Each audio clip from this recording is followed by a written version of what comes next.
All right, there we are. We're live. Hello, welcome everyone to the Roach Wiggle, July 27th, 2023, as we continue to blaze right through summer. Uh, let's see, got my notification on email. Gonna just go ahead and clear some of this stuff out. Speaking of clearing stuff out, I have cleared emails recently. Hello, Altered Pants. Anybody else who's just popping in now? Luch Garden Say Bugs and Pods. Hello. So I cleared the inboxes, trying to keep up on it. It's a rough task right now. I have been doing isopods the last 2 days. Tonight's going to be isopods and continuing on with other husbandry and packing things. And I've just resigned myself to the next, let's see, how many days is it? Until August 3rd being, what's that, a week? That's a week. Being very stressful and very fast-paced. So that's just going to be, it is what it is. But I'm going to get through it, and everything's going to be great. And I need to record these things that these people just sent me real quick here. So hello, Braden. Anybody got any exciting news or anything that they're just dying to share? I have a couple of things I was going to talk about, pending nobody else having any groundbreaking things to share. Oh, I have dirt stuck in my arm. Did I turn off the... I have to go outside and turn off the hose really quick. I just forgot that I...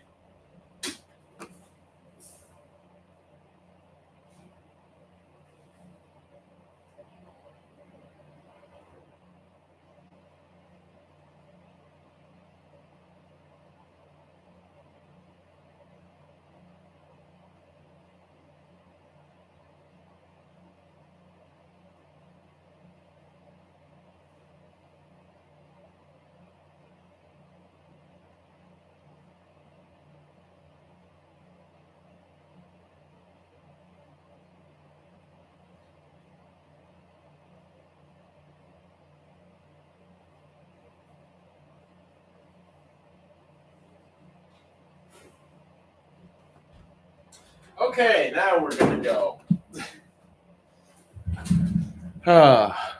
Kyle free stream today. Hello, Jose Nunez. Hello. Yes, I forgot to turn off my backyard hose, which normally would not be a problem. However, I've been fighting with big, huge industrial or high-quality garden hose and attached it to a shark bite fixed-in spigot. It was a gigantic ordeal last year to get everything hooked up because the old spigot was really crappy and exploding water, and it was this whole ordeal to just get at it because just the positioning of the water, all the inside stuff. It was this huge multi-day ordeal just getting the thing replaced, and then I finally got it replaced, and I put a new really heavy-duty hose on it, and over the winter the hose locked up onto the water because I have to have it accessible 24/7 basically. But anyways, where I'm going with this is, so now I have this big, really heavy-duty hose stuck onto the spigot outside, which is fine. But then I had, in the spring, I had somebody who was taking care of the animals, and we had while I wasn't here, and we had a frost or something, and they didn't turn off the water and drain the hose, so it caused the water to freeze up inside the hose and rupture the end of the hose. And so I've been snipping and reinstalling hose refasteners onto the end of it as needed. And the last one, I don't know why I did this, but for some reason the very end of the hose was just bursting under the water pressure even after I did the replacement. So I'm going to end up having to buy another 50 to 100 foot hose attachment to put on there, which will be good. It'll help me get to some of the stuff at the back of the yard. But basically, I don't have a nozzle on the end of the hose right now, so when I left it on, it was just leaking water. So anyway, so that's that. So I had to go turn that off. And River Reduce is probably not going to be here long, but just wanted to let you know, get babies from East Pacific already. Oh my God, they really do chew their way out of the oots. They don't hatch from the seam. Yeah, it's really surreal to kind of see all these eaten up oots and think that something like ate them, but then that's actually just how they do it. You know, if I had to bet, I think it's because the oots are probably pretty thick, and as a like dryness resistant adaptation, they probably don't really have a very like convenient seam for popping open. Like they're probably quite sealed when they're formed without the sort of zipper on it. And so the most effective way for the nymphs to hatch out of a very dryness tolerant ooth would be to just chew their way out. We'll see if that theory holds some water, because I actually dried out my Pacifica colony and lost probably about 90% of them.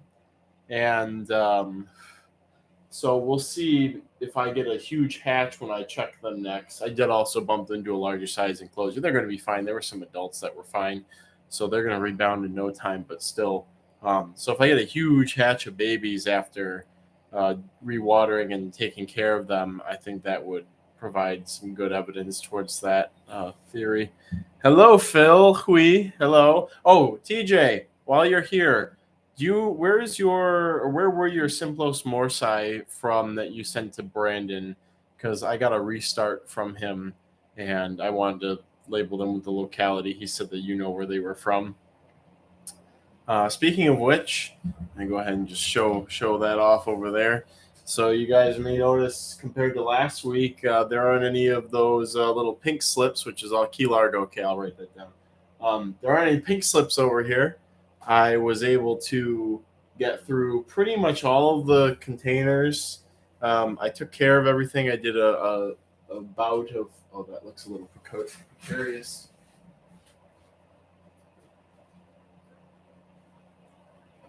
I did a little bout of, not a big little bout, I did a full bout of husbandry in here, got rid of a bunch of dead cultures, set up new cultures for stuff, repositioned some things, turn this into an actual dedicated springtail rack instead of a springtails and other projects-ish rack. So now this is going to be the springtail rack for, it's all the space I need. I mean, I'll gradually get some more springtails over time, but like, I don't need to keep some stuff on there. I need to keep like Entomobria unostrigata on there. It's going to be for all the fun, fancy stuff.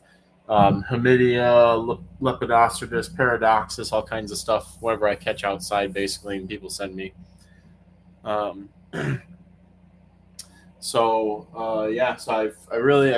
I've gotten this really nice and organized and in a really good spot going into late summer, because I'm going to be getting a lot of bugs pretty soon from a couple of places, and it's nice to just have some order somewhere. The basement is currently a nightmare, but that's why the next 7 days is going to be lots of fun. All the shipping I've been doing, coupled with husbandry and getting things in order, and it'll be nice. I am bigger picture getting ready for the fall.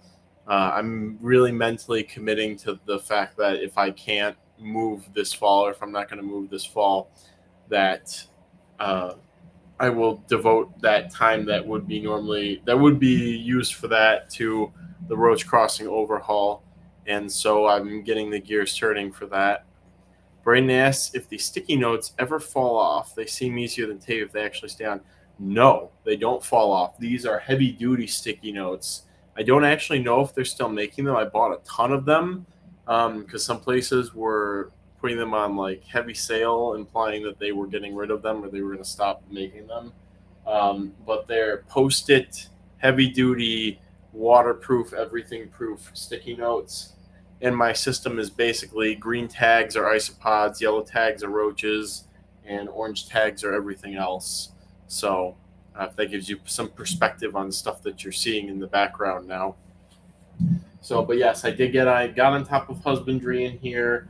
A lot of stuff was doing well. Some stuff had some crashes, not anything catastrophic, fortunately. But enough that if I let it go any longer, it would have been a problem. So, but a lot of things are doing well. Most stuff is doing well in here, and in the basement. I'm almost done with isopods. I did like 150 cultures yesterday, 200 cultures today, and I think I have 50 to 70 left I have to do after the stream. So that's going to be my night, is doing those cultures. Thanks, tons of roaches mostly. Yeah, mostly roaches in here. Again, the idea behind the stuff in here is it's more sensitive things or things that I should pay closer attention to. So it's like all the little ectobioid roaches and then new things that I get that I don't have that many of that I should really not kill. Uh, Other little projects that might want more temperature control, like some of the silverfish and stuff. So it's this has worked out really well, and I am, as much of the joke as it is, I am eyeballing finding a way to fit another shelf right over here, right where the light is. I was this close to taking the light out of here. I was this close to it, and I went to take it down, and I realized I used some sort of like baling wire to connect it to there because I couldn't use the usual chain hooks it comes with. So basically, I was too lazy to go get the wire cutters from the garage. So I was just like, oh, whatever, it's not hurting anybody. And it's kind of nice to come in here and see it like light and not pitch dark in the middle of the day or at night. It does make it feel a little bit more habitable. But yeah, I guess I'm still on the fence about if I want to actually leave that up or not. But I do think I may get another one of these smaller shelves. I guess I kind of have to. Which I know, not really sure what I can do because this is too tall to slide in with the little thing that's over there. Unless I wanted to really jut out. I kind of don't want that, although it might make the stream look cooler. So, but I don't know. I think I am going to add another rack in here. And um, yeah, I mean, I've got plenty of space. I don't need a lot of space to do husbandry in here. And anytime I work on containers, like I add more stuff or clean things or reset containers, I take it to the bug room downstairs and I do that there. So it's not like I don't have many supplies to store in here. My supply rack has a couple of watering devices, some fruit jellies, fish flakes, dog food, and then for the springtails, the tropical pinks have really been liking the shiitake mushroom powder, so I've been using that for them. The other ones just get fish flakes. So, yeah, completely understand, man. Thanks, Done Mike. Okay, a little bit of jovial chat in there. TJ says, also got a group of Photinus pyralis, and they've been laying tons of eggs, so that's great. Now I just need literally any other species of firefly. Yeah, this has been a weird year for fireflies. Usually they come out in very reliably in late June, and then by mid-July they're like done, where they're like, at least around here, they've been wrapped up. But this year they didn't really show up around 4th of July. They started showing up in mid-July, and they're still going now, and we never really got one big flight. We did end up getting a lot of rain, which was nice, but we never got like, there'll usually be like an evening where I can go outside and I'll just see like dozens of fireflies at sunset, and we haven't really gotten that this year. So it's weird because last year was a good year for fireflies, even though it was so dry. It was so dry all June, hot and dry. And then we really never did get a ton of rain. We got enough rain, but not a ton. And this year we got another hot, dry June, and then things really course corrected at the end of June. Like beginning of June was really hot, and then it got cool and rainy, and now we've actually had a good amount of rain. Actually, a lot of the stuff out front is just exploded, and I think I need to do we got to do another visit out there. Maybe next week. Maybe the following week I'll do another live stream from the front because everything's really going. And it's a delight to see. Another thing, the Monarda fistulosa has been blooming. That one that we looked at before. When did I do that stream? I'll go find that out right now. Whenever I did the last stream in the front 2 weeks ago. stream 3 weeks ago, July 6th. So that patch of Monarda has basically been blooming since the beginning of July to now, and it looks like it's maybe just barely past halfway done blooming.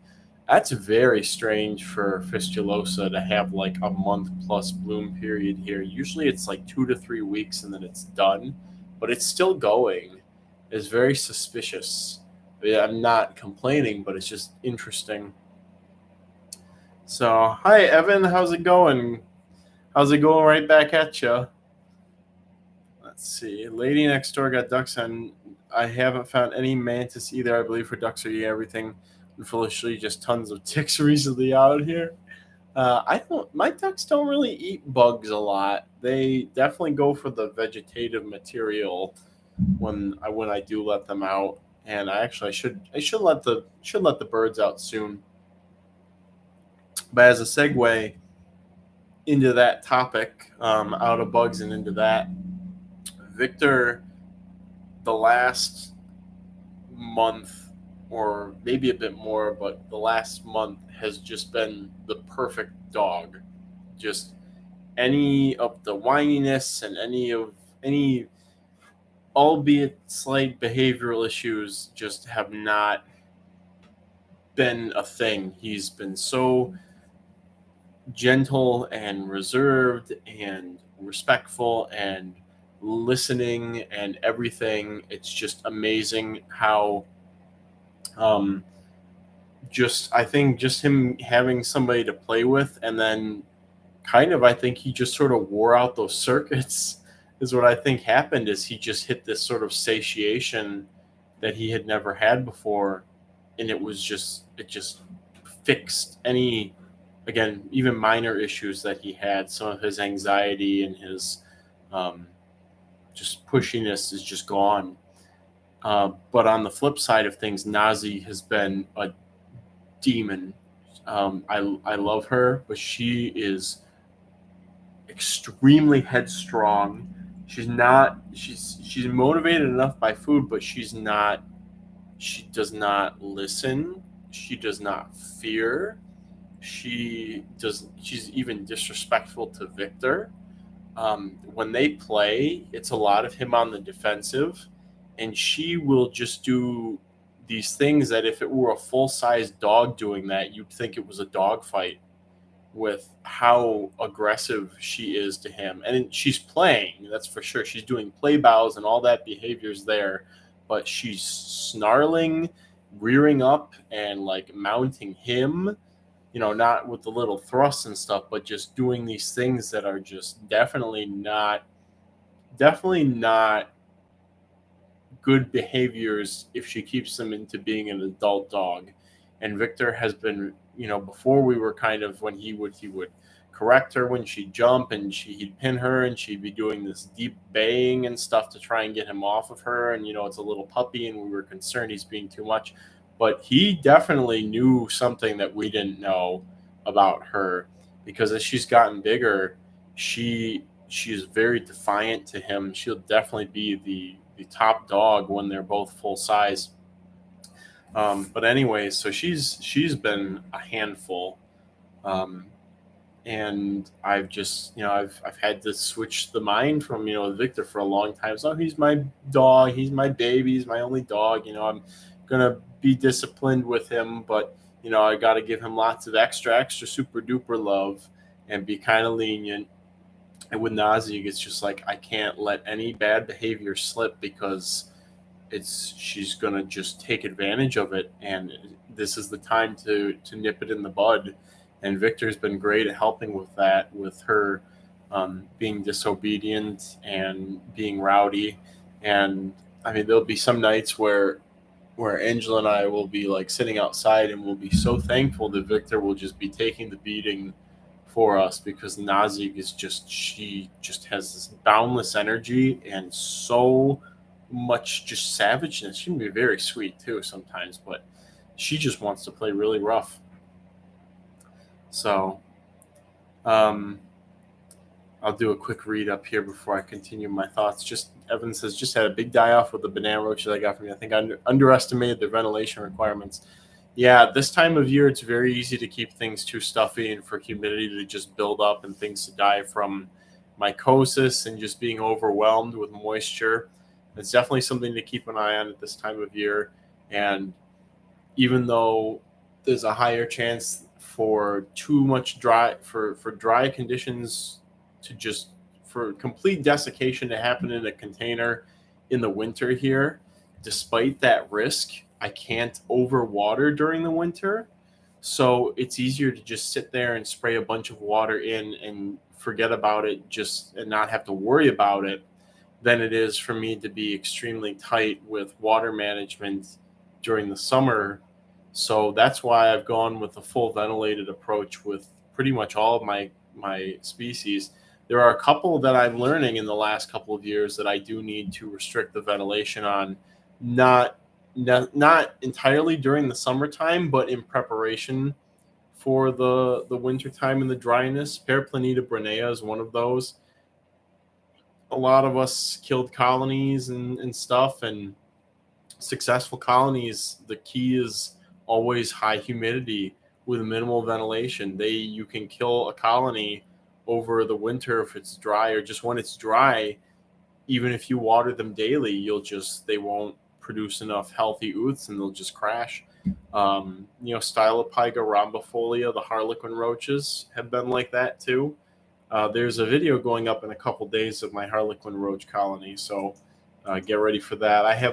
I did manage to squeak out a couple of blogs. I'm trying to get back on that again, so there's a couple more blogs coming out over the next couple of weeks. Yeah, so there's going to be a video of that coming up in 10,500,000 Ultra HD. So, yeah, so Nazi's been a handful. It's been a lot. Fortunately, she seems to be housebroken now, so that's good. I just figured it would be a matter of time. Chalcolepidus smaragdinus. Let's see what that is. Chalcolepidus smaragdinus. Oh, those things. Oh, that's cool. Those Chalcolepidus smaragdinus. It's a green click beetle. That's pretty nifty. So one day I'll keep click beetles. Like seriously, one day when I move and I can put more space into it and have an employee, because it's a lot for me right now. Click beetles keep landing on my face at 12:30 a.m. says Silver Tears. Welcome, by the way. Yeah, I think in Michigan, we just kind of passed through like primary click beetle season, at least for Elaus oculatus is usually like May, June. It's right around when roses are blooming. And then there are a lot of those smaller ones. I don't know what the species is, those just standard reddish brown small ones. They're pretty nifty. Maybe I'll try those again one day.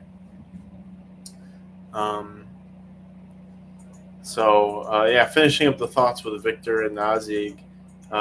So Baloo the cat a couple nights ago, maybe it was yesterday night. I think it was yesterday night. I left him outside for the night. I opened up the garage and I left him out. And when I was out with him before, he basically just followed me around, and he still does that. He basically just stays on the patio. I know he'll start roaming around more eventually, but for right now, he was just on the patio, and he follows me around the yard. And the primary thing I was worried about was, Nazig is really quick to make the note. Nazig is not the best with him alone. She's still play, and when he wants to do a little bit of kitten play back with her, she treats it more like he's a dog, and she's so much bigger than him. It's not a good idea to leave the two of them alone together because of that. So I've been restricting how much the two of them can spend time alone, basically. But Victor loves the cat, just loves that cat so much, and it's so bizarre to just think, because we've been on walks and seen cats before, and he goes sicko mode over it.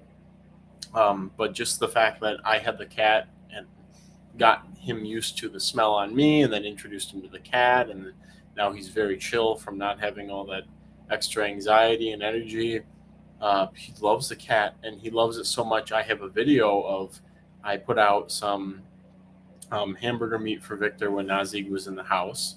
And if I put out food for Victor and I put out food for Nazik, I have to make sure I tell both of them it's for you and it's for you, because the only time Victor gets really serious with her is when there's something very tasty involved. So anyway, so I put out the hamburger meat outside for Victor, and Baloo went up to just, he wanted to lick the juice or whatever.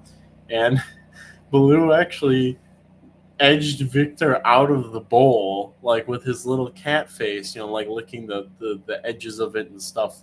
And Victor got upset and was pouting and was doing the high pitched, like, "Can you move out of the way?" sort of barks. And then Victor went back to eating that when Baloo sort of like backed up because of the barks. And then they both ended up, having both their faces touching while Victor was eating. It was just incredible, like, just to think that he was so okay with that. He would not let Nazik do that. Nazik, if she tried to get anywhere near him while he was eating that, she would just he would just pin her.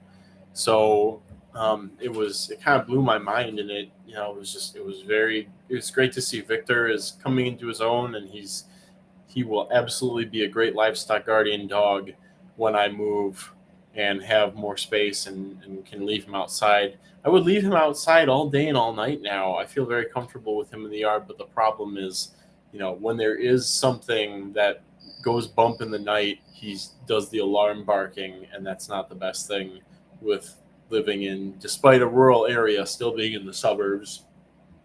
So I'm aware of that. I'm conscious of that. But otherwise, I'll give one more story after I read through some of the bug-related content here. Alan's going back to Madeira. Oh yeah, Alan, if you go back to Madeira, go to Bog Springs and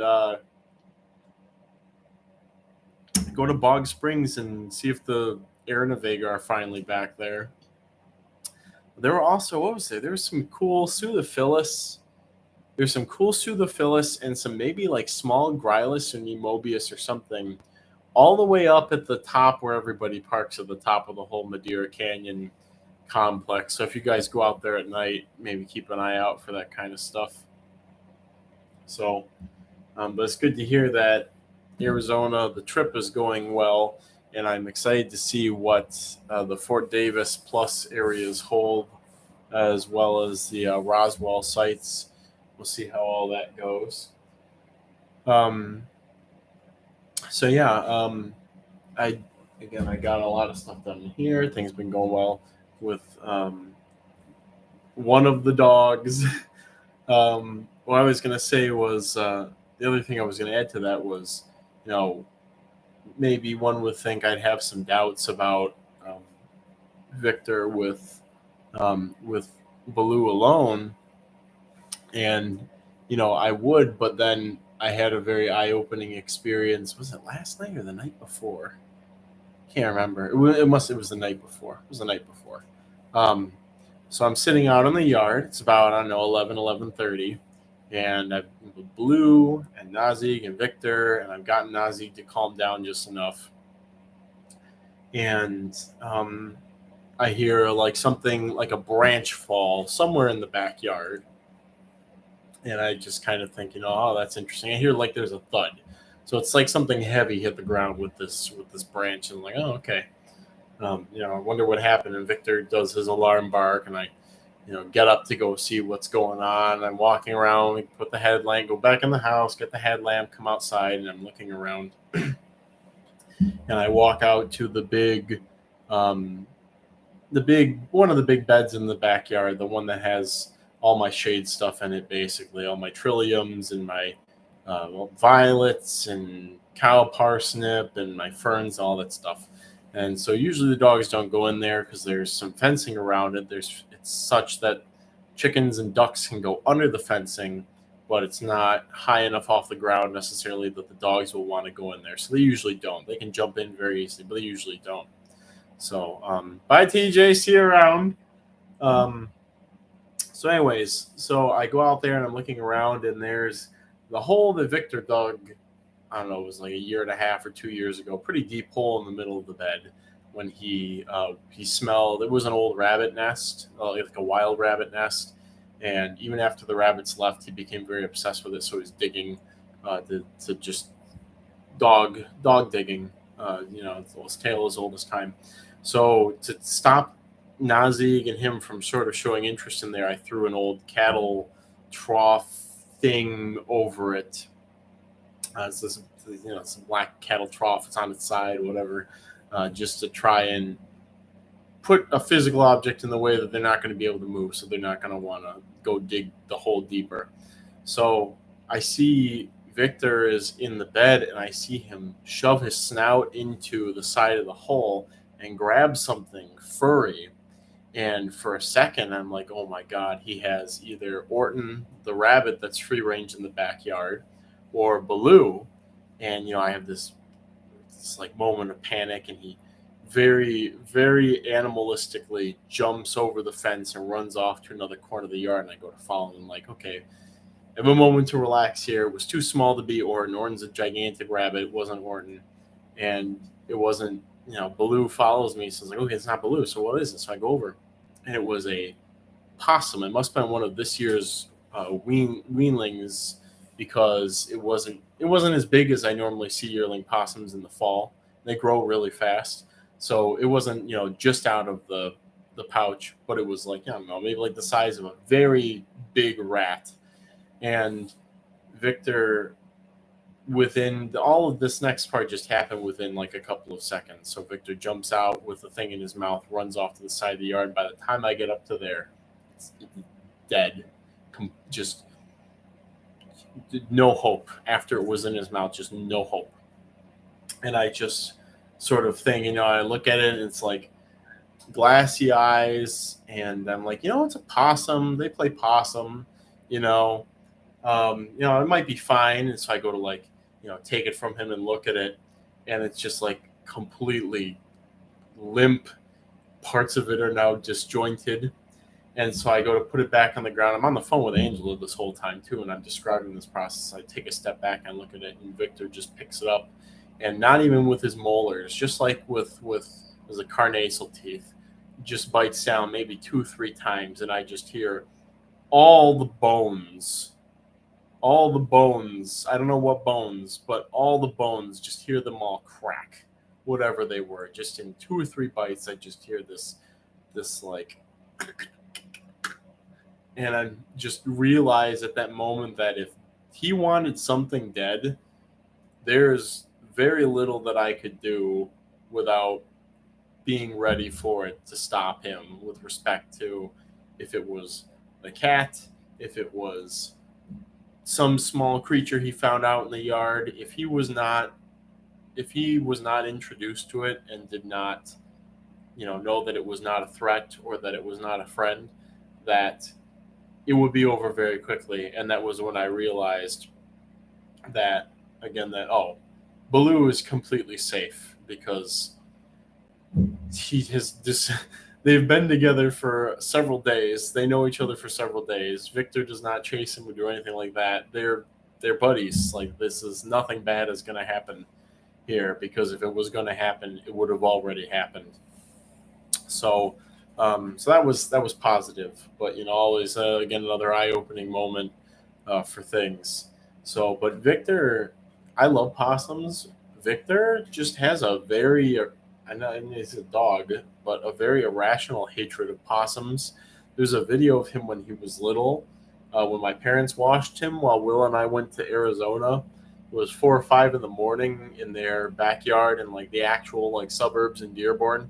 And Victor's outside barking and howling, and my dad goes back there with the camera, and there's this huge possum up on the fence just staring at him, hissing at him.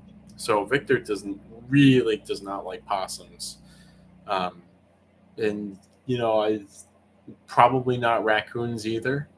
But I really wish that this did not happen with a possum because I like them and they don't cause me any problems.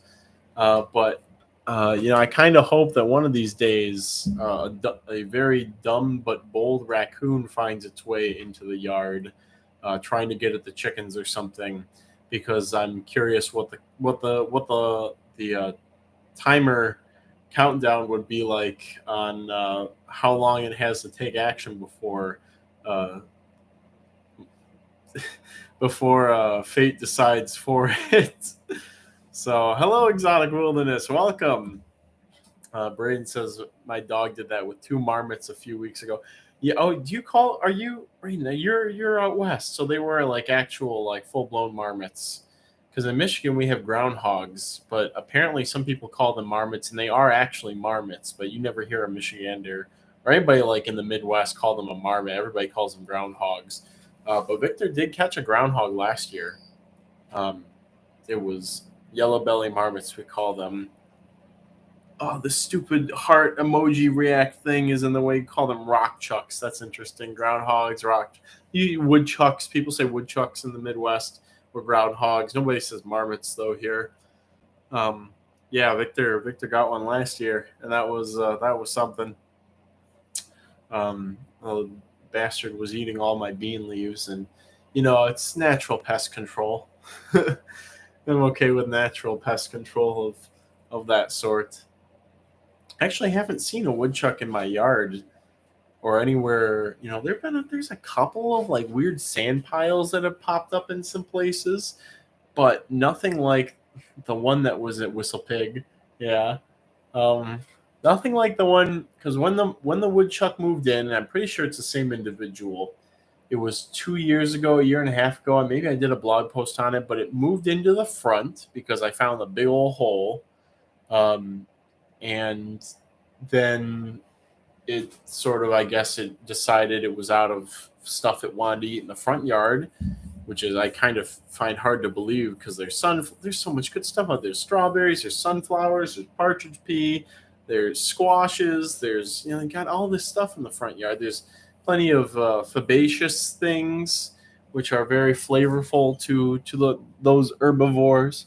But yeah, he went for my bean leaves last year, and pardon my French, but he effed around and he found out with Victor, because there was a couple of days where they were kind of going back and forth, and Victor was not quite as trustworthy out in the yard 24/7 then, so I didn't leave him out all the time. So maybe it would have been a maybe the groundhog would have stayed in the front yard if Victor was out in the backyard 24/7.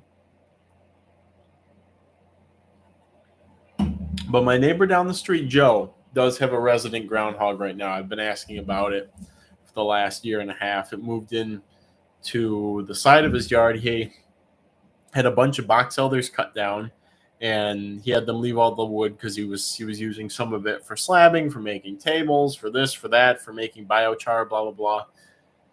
And so they just left all that, and obviously we got overgrown, and the box elders started to grow back, and now Joe's got to cut those down to use for green mulch and blah blah blah. But anyways, so this is big, perfect, protected from predators, sheltered from the elements, just big old side yard pile of logs and stuff. And so there's at least one groundhog that moved into there. So, but yeah, I like groundhogs. They're cool. It would have been nice if Victor didn't do the one in, but would have also been nice if the groundhog didn't eat my beans. So potato, potato, I guess. So, anyways, so there's the furry things updates. At least for that, I guess there's a lot of stuff popping up and coming due outside. So that's why it's at the front of my mind. The fact I have to do a big enclosure clean out probably between August 1st and August 3rd to get ready for my staycation time. I'd like to get everything nice and prim and proper and cleaned up for that. But 3 litters of rabbits that that are going to be coming due pretty soon. Some pedigreed English Angoras from the nicest rabbit on the planet. So if anybody actually wants a Rabbit is a pet and wants the nicest rabbit on the planet's babies. You let me know. So, anything anybody else would like to talk about? Anything in particular, or any thoughts? Any exciting things? Exotic wilderness. All right, let's see. I want to get into Darkland Beetles. I want to know some good starters. Been looking at Embaffion, Contusum, but was wondering if there are any other good starters besides T Molter. Neatus are very easy. They're basically Tenebrio, but they feed on like leaves and wood. I think there's actually probably some very strong potential for those for insect protein generation. I know everybody's freaking out about you will eat the bugs and you will live in the pod and all of that stuff. But the fact of the matter is, with the Tenebrio molitor, is ideally they're going to be feeding them chicken feed. So even if they convert it more efficiently, how much of the mealworm can we digest as human beings if we're fed it? I can see it obviously being used as food for chickens or for other animals, and then for humans. But that's adding more steps to things and blah blah blah. But at the end of the day, you still have to generate like grain-based feed for them. Is the thing. You're not really, other than conversion efficiency. And I wonder how much of that goes out the window energetically when you take into account that you need to heat facilities for Tenebrio when you live at a higher latitude where we have a winter, unless you have a large greenhouse, but you still need to heat them if you want to keep producing through the winter. So anyways, I think it's kind of a silly idea as a save the human race sort of thing, but you can flip the script a little when you look into something that feeds on what's essentially waste product. There's the mealworms eat the bran flakes and all that stuff, but you go even lower down the trophic and energy investment level, and you look at wood and rotting leaves, and suddenly you can convert what's otherwise basically just a trashy waste material to a lot of people into a protein source. And you don't have to use grain. You don't have to harvest a grain and separate the grain from the chaff and then transport it to this, or you cut down a tree, it gets pelletized, or you gather up a bunch of leaves, you throw it in a bin, and you grow stuff on it. So, Luch Garden State Bugs and Pods says, what's your advice on keeping Vittata? I want to get it together and mimic what they need. There's a video on the channel that shows my Vittata setup, and I've been horrible to them this summer. I've barely been watering them on the tight schedule that I have suggested. They've been watered on the same schedule as all the other roaches now, which is not a very good schedule in the last 4 months. I'm trying to turn off. I can't. There's ads on my videos. I don't even see any of that money, that sweet ones. Anyway, so yes, there's a video of the setup. It's the same as it was back then, and I'm gonna water them just for giggles and see how they're doing.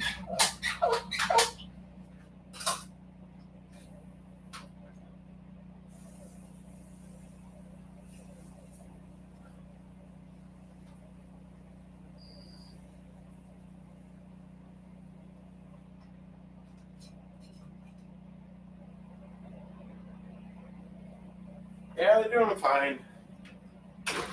It's really, again, during the winter when I need to keep on top of that, and I am better at it during the winter time. But a lot of adults right now, and no babies yet. But this is usually the sort of pattern they follow very roughly, where it seems, because this is the inclusively counting the third summer that I've had them going.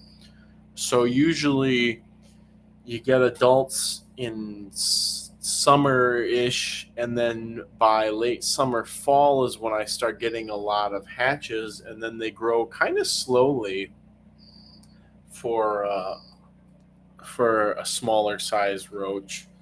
And so that video that I put up, let's see when that was taken. A year ago, but when's the date? February. Okay, so by late winter or midwinter, I guess, midwinter, late winter, start to get a pile up of nymphs from first through it's like fifth instar in the video. Although there is adult present, so it's not perfectly seasonal, but this is very much so par for the course for them, it seems, right now. So yeah, so I'm happy. Kyle, quick question for fall auction. What is the date? I don't have a date for the fall auction yet. Likely it will be the weekend before Tinley Park. Let's see. So that people will be encouraged to spend money at the auction and not at Tinley Park. Let's see. Show dates.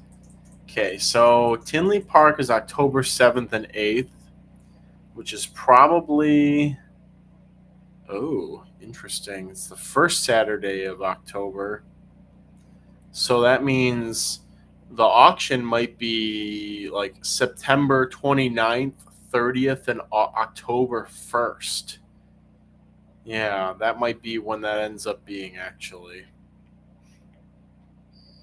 So that's tentative dates. I'll confirm it later in like mid to late August. I'll start confirming it and advertising and all that stuff. It's very interesting because that means my expo is the 13th and the 14th. So there's going to be a break weekend between the auction and my expo, which is nice for me. So so that's Vitata. That's some discussion of the fall auction, while the summer auction stuff still has to go out. Boy, will I be so ambitious as to do a winter auction? Remember, guys, the spring auction wasn't even supposed to happen. Summer auction wasn't even supposed to happen. But, I suppose if I get on top of things, I could always do a smaller one of like 50 items too. There's nothing just do it. There's nothing stopping me from doing a smaller one during the winter time, although I won't be able to do the free shipping situation, so we'll have to see. But so that's the gist of some stuff that's going on. Trying to think about bug things, projects coming ready, proven out. Hisser Lilliputian project is actually coming along really well. This next generation of males is pretty consistently tiny, which is good. I think my contribution to selective cockroach breeding can be considered a success by the time that I die if I accomplish two things. One, I breed Gramphorhynina portentosa down to Elliptorhina chopardi size. We're getting really close. We're getting we are pretty much there, but I really want to push the lower limits as much as I can with that project while I have this momentum with it. So I want to do that, and that's proving out. And then I want to breed Elliptorhina chopardi up to portentosa size so that I can have a big roach that's small and a small roach that's big, and see how that goes. I'm looking forward to that. I haven't started the chopardi project yet. Probably when I do husbandry whenever I get to it in the next week, within the next whenever, I'll start eyeballing for suitable males and then pull a couple of virgin females and go from there. But I think that would be fun. Chopardi are actually a very pretty roach, and they would look pretty cool sized up, I think. They'd have a very unique look from pretty much all the other hissers. They're very... What's the word I'm looking for here with how they look? I would love to say compact, but it's not quite compact. Their proportions are a bit different, even than like Javanicas are. I can't quite put my finger on it though. Maybe compact is the best way to say it. Maybe not. But yeah, so I'm gonna get to work on that. A lot of other projects are proving out some. Now Kyle just went overboard on his Lilliputian project. Oh, it would be so cool to get them down to like lobster roach size, or like keep making them smaller and smaller from there. That would be, I feel like that would be publication worthy. I don't know what information we can glean from that. I don't know exactly how helpful that is to like science, but just to get them smaller, I guess maybe you could see if they're still reproductively compatible with the larger Portentosa. Maybe, it could be worth that spin. But if you got them stupidly tiny, though, that is very interesting. You would turn one of the largest hissing cockroaches into one of the smallest hissing cockroaches, even if it is selectively bred. That would just be absolutely bizarre. So I'm working on it. Again, this has been a very promising generation with the tininess of the males, the consistency. They were very resistant to downbreeding in size for a few generations, and this one is when it's really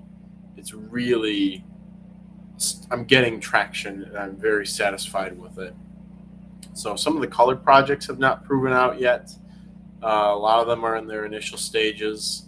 That sort of black and orange one that I was working on, uh, we're going to see with this next generation how it goes. This is the one where I had the perfect pair picked out, and a male. I didn't thoroughly empty the enclosure, and there was a random male in there, so it's possible these babies could be his bastard offspring. So Bentley Angel DeCow, hello. I think you're new. If you are, welcome. Um, but you have asked, any inverts that do well in high humidity and okay ventilation that won't eat my terrarium plants or dart frog eggs? I've been cautious of ice gods because I hear they can feed off eggs of other stuff. Any isopod can do that. If you have a high enough springtail population and not enough food, they can do that. It's just you have to be aware of these things when you're trying to recreate environments in captivity on a small scale. There's not really anything that you can say will absolutely be safe in all conditions. Um, but high humidity, maybe Atlantosia would take those sort of conditions with a lot of leaf material. Atlantosia really don't snack on plants. They really do eat a lot of leaf litter, as do those what is it? They identified its species of isoprod. They found it in Thailand, but it's actually introduced to Thailand from Madagascar. Something like Madagascariensis. That might be a good option. A lot of the isopods that are primarily leaf feeders would be a good route to go. I think. I would be inclined to say maybe the picopods, the Illumoides, might be a good one to go with. Because of how tiny they're so tiny that um, I really doubt that they would cause any issues.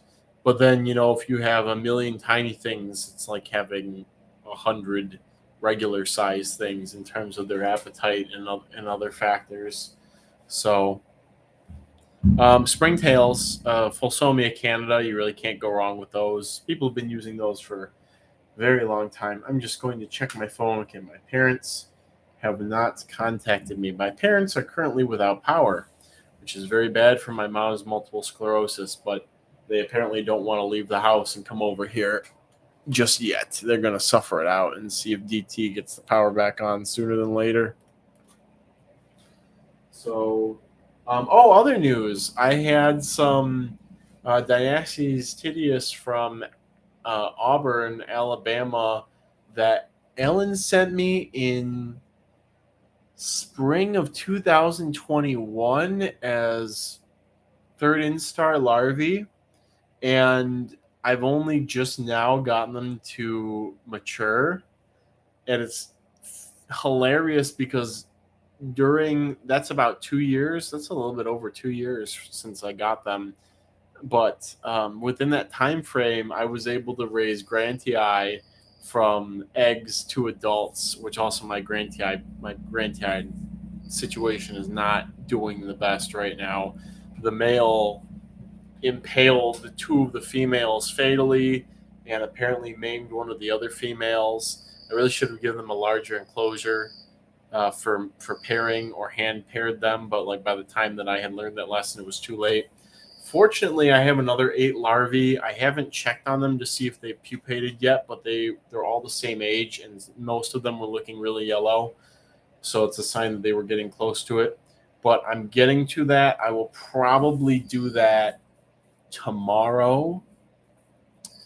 I'll probably dump out their cups and see what state the larvae are in. And if I dump out a pupa, that's fine. I'll just make a artificial pupal cell for it to get it to adulthood. So so I have Tidius. The first Tidius I've gotten to pupate, actually. These are my first ones I've ever gotten from larva to adults. Beetles, again, one of these days I'll go on a beetle rant. Maybe a day where Kai can't be here to complain back at me and say like, oh, it's so easy. Oh, skill diff, because he hates saying keeper. Now he's a skill diff. But I'll go on a rant about beetles. Beetles have been fun. Kai has obviously gotten me to work with a lot more of them in the last couple of years. But other than Cedanines, they're very boring. You have a lot of excitement when you get an adult, but then like you waited 2 years and something could go wrong and it dies without breeding, and then you kind of feel like you wasted 2 years of your life or something like that. Where you get a larva and you try to get it to adulthood and then it dies as a pupil in the pupal cell, and it's like, okay, you just kind of feel like a big old dummy basically. So I mean, I love my Cedanines, I love my Pachnota, my Gymnetus, the Euphoria that I've been able to breed, Dichronorhina. Hopefully Messinarhina will do well this summer. But the Dynasties, it's like, yeah, it's kind of cool. I actually have to check my Orin 1996 strain container for larvae. There should be larvae in there. So Braden brings up, I know you sometimes keep isopods with millipedes, but can their population get to a point where they stress the millipedes? It can go either way. So I had a huge colony of a Porcellio scaber project in with my Centrobolus splendidus millipedes. And there's a picture somewhere, I have it maybe in my phone records, or I've sent it to a couple of people, where the hide wood piece is just like dripping isopods when I pick it up. Or maybe it was a picture of I sprayed the enclosure, so there's like hundreds of scaber on top of this piece of wood, and then you see a couple of splendidus around. But over time, the splendidus have just outcompeted the isopods. And so that strain of scaber has completely died out in the splendidus bin, and now it's just splendidus. And it's not like there's a ridiculous number of splendidus in the enclosure. I mean, the colonies, there's probably at the moment maybe like 100 to 100. No, it's more than that. 100 to 100 to 200 in there. It's difficult to see when they're burrowed in. So there's only 100 to 200 not even fully mature splendidus in this enclosure. Plenty of wood, plenty of leaves, all this stuff, and the scaber just crapped out and died. So, yeah, I don't. It just depends. It can go either way in an enclosure. Same with roach cohabitation. I used to have, when I lived with my parents, I'd have like Analacta get out sometimes, and they'd show up in like a hisser bin and they'd like thrive, and I'd be like, huh, okay. And then I would lose the culture in their main enclosure, and I'd be like, all right, okay. It would just be something like that. Somebody brings up, does Kyle look like Serge Tankian or Chris Novoselic with long hair? I don't know who either of those people are. I'll look those up. So it really depends. Oh yeah, I could see this Chris guy. I can see that right now. It's the scragginess of my facial hair for sure. Oh, Serge Tankian. He's another Armenian, so yeah. I mean, they get the E at the end of the name and everything. So, anyways, yeah, I can go either way. Right now, I have which one do I have? The Venezuela Arizonicus from uh, Green Valley, Sahuarita set up, and they have the Aranavega I collected with them as their tank mate, and Paraplaneta lateralis that snuck in there as an ooth, I think. And you would think, oh, it's a very sensitive isopod species. The roaches are going to annoy them, and the burrowing around is going to annoy them, and they're going to kill the isopods. Isopods are thriving, as are the roaches actually too. But I'm always, when I do my husbandry, I'm always adding a big chunk of food in there, and they occur together in the wild, so that's probably another factor. No, I don't know two famous artists from two famous bands. I live under a rock. You guys should know this. I spend over an hour every Thursday talking about cockroaches. I am very out of the loop. You'll look up these Aedopocetus species, Thailand. Yeah, that's pretty cool. I'll get some of those eventually. That's the big thing with millipedes and isopods more than roaches is sometimes you just will have something bad happen to the mini biome in the enclosure, and you may have been feeding the same wood or the same leaves for a while, but maybe your humidity got too high and then you fixed it, or it got too low and then you fixed it, or you fed an extra big piece of food and it rotted too much or in the wrong way, and you'll just like lose the whole colony sometimes. Or you'll look in the container and think, this looks perfect, why did everything die? It just happens sometimes. It's got to be something going on at the microbial level in the enclosure. Something moves in that makes it inhospitable to the millipedes, the isopods, and you'll just lose them. So, Serge is from System of a Down, and Krista's from Nirvana. Oh, see, I hate Nirvana, so there's that, and two, I've never really listened to much System of a Down, so that's that. George Soros is my sugar daddy. It's hilarious. George Soros indirectly funneling money to Roach Crossing through proxy users. It's an interesting theory. Syndrome of a Down. Hilarious. Oh man, the emails inbox already filling up. I'm gonna have to go through this probably tomorrow morning. I cannot devote the time to clearing the inboxes tonight, unfortunately, as much as I desperately want to. Oh, as much as I really desperately want to. I really need to get isopod stuff done. And then there's a big old pile of the remaining roach bins from up here that need to be gone through. I got another strain of Diploptera punctata, and so I threw it in with Cariblatta culture and had to separate them because it was getting to be too much of a pain to fish out either species for orders, because I'd end up with a ton of Cariblatta in the Diploptera orders, and then I'd end up with one Diploptera in a Cariblatta order. So I need to split the two of those. But the other problem is, while I go on yet another mini rant, the other problem is, so I bought a bunch of faunariums a couple of months ago. As you guys know, the number of faunariums in this room continues to increase vaguely exponentially. Hello, Tennyson.